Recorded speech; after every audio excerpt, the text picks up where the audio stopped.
When you walk in the door, you know, a complete stranger grabs your hand and they want to show you the picture. And they want to show you what they've been through.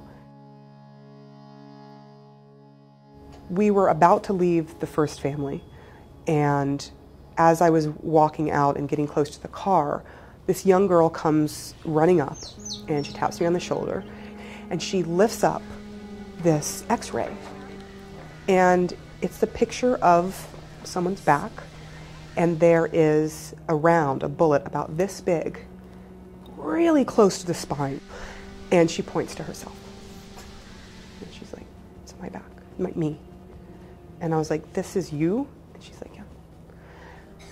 I got to find out what happened. But she wanted to talk about it, and the family wanted to talk about it.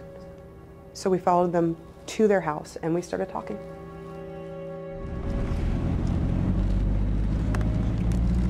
When the Army came across Elephant Pass, which is this very small strip of land, and they were able to secure the peninsula, the Jaffna Peninsula, in 1996. They were able to get in there and secure that area and basically take it away from the Tamil Tigers. When they did that, a lot of the families got worried about what that might mean for them, because the government looked at a lot of the Tamil population as suspicious. And there was an exodus of Tamil people. And many of them moved off into this area called the M.I.A, which is basically northern Sri Lanka, just not on the peninsula.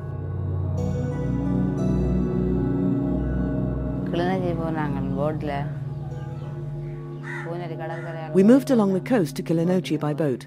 These were all children, so it was difficult. But then war showed up, and this family, they moved 22 times in the last few months of the war. 22 times. Everywhere we went, there was war, so we had to move. Finally, we came to Mullavayakkal, and here were dealt the biggest blow. Thousands upon thousands of Tamil families were squeezed into ever smaller territory, surrounded by fighting. We've been living in bunkers. We only came out to cook and eat. One day when we had come out, we'd just gotten some rice, and while we were eating, a shell fell. When the shells started raining down, we didn't know what was happening. The 12-year-old daughter suffered a massive head wound. The other children rushed to help her. We had no warning. My father and mother picked up my younger sister and ran to the hospital. My elder sister, my younger sister and I were behind them when the shooting started. My elder sister was hit in the hand and me in my back. And they're in this hospital and trying to get some sort of treatment. And the shells start falling on the hospital. People were dying. People dropped whatever they were doing and ran out. We were on the outer edge of the attack, so we just grabbed our sister and ran out. I was crying non-stop. We reached a home of someone we knew. My daughter asked for food. We gave her some food.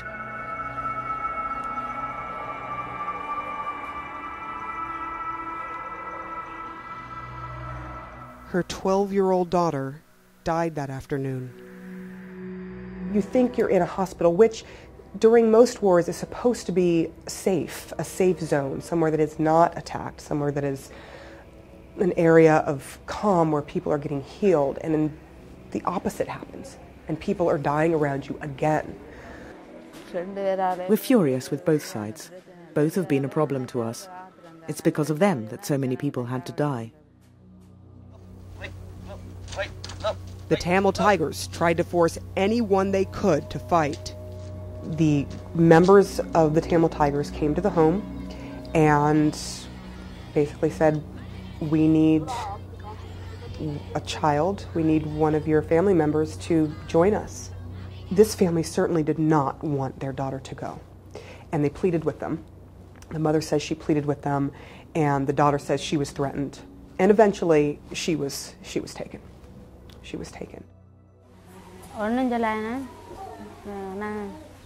They didn't tell us anything. They just took hold of us and took us. They didn't ask us anything either. If we spoke about our families, our mothers or fathers, they would threaten to beat us. The female tigers were a fighting force. They were fierce, they were trained. They weren't just a support group. They were fighters, just like the guys. And they were well known for suicide attacks, suicide bombings. Those who tried to run away, they caught and cut their hair. Lots of girls had their hair cut. A lot of the population has very long hair, like a long ponytail that goes down their back.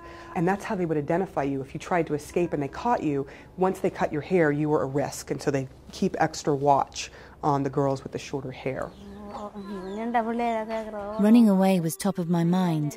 But at night there would be guards all around. They would lock us up inside. There were no mats or anything to sleep on. We would just lie on the floor and sleep. If they heard anyone planning or talking of running away, they would get beaten. And one morning after 5 days, they were let out, and it's at dawn, so it's a bit dark. They were let out, and she was able to get away. She was able to escape. She found someone who helped her in a house not so far away, and then eventually made it back to her family.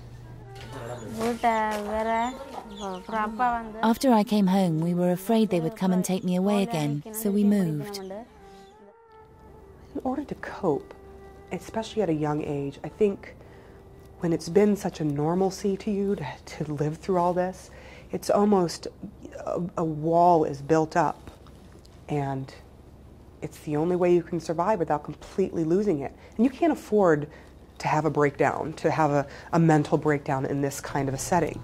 Even for a 14-year-old, even for a 12-year-old, that's how it was. Mentally, they're in a state of ruin. Financially, they're in a state of ruin. And nobody quite knows what's going to happen next. So they're in limbo, and that is a horrible place to be after what these families have experienced.